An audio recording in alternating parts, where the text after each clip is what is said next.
Сәлеметсіздер ме, достар? Қалдарыңыз қалай? Мен бүгін алма жеп отырып, алманың жай жеп отырмай пайдасын айта кеткім келді. Алма латынша маулус пумила деп аталады. Раушангүл тұқымдасына жататын өте кең тараған ағаштардың жемісі. Табиғи алманың жер шарында бізге 36 түрлісі белгілі. Олардың 10-12-сінің шаруашылықтың маңызы бар. Қазақстанда негізінен Сиверс, Недведский, қырғыз алмасы өседі. Алманың жаздық-қыстық сұрыптары бар.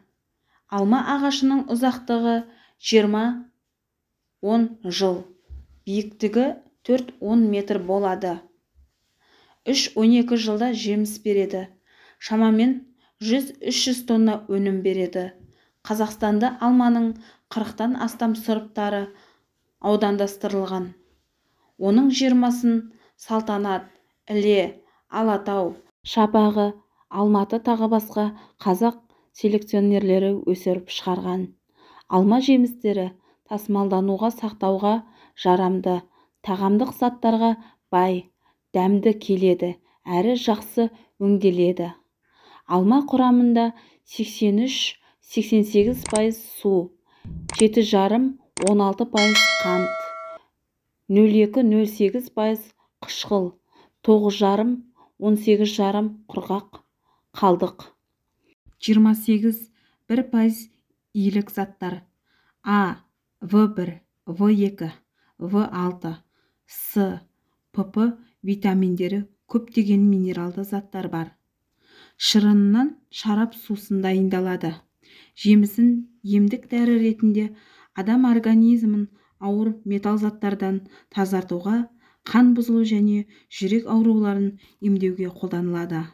Алма сусыны. Алманы жуып, өзегінен тазартып, күшпен үгіп, шырынын алады.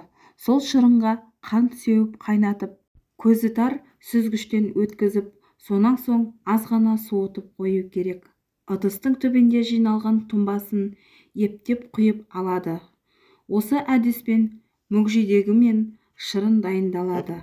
Оны алма шырынымен араластырып, қант, қайнаған су, ванилин қосып салқындату керек. 500 грамм алмаға 200 грамм мүгедегі, 100 грамм қант, 1 стақан су, 1 шымшыма ванилин қажет. Назарларыңызға рахмет. Достар, менің видеом ұнаған болса, пікір қалдырып, қоңырауша белгісін басып, подписка батырмасын басып, достарыңызбен бөлісіп қоюды ұмытпаңыз. Мен сіздермен қызықты, пайдалы ақпараттармен бөлісетін боламын. Сіздермен қоштаспаймын.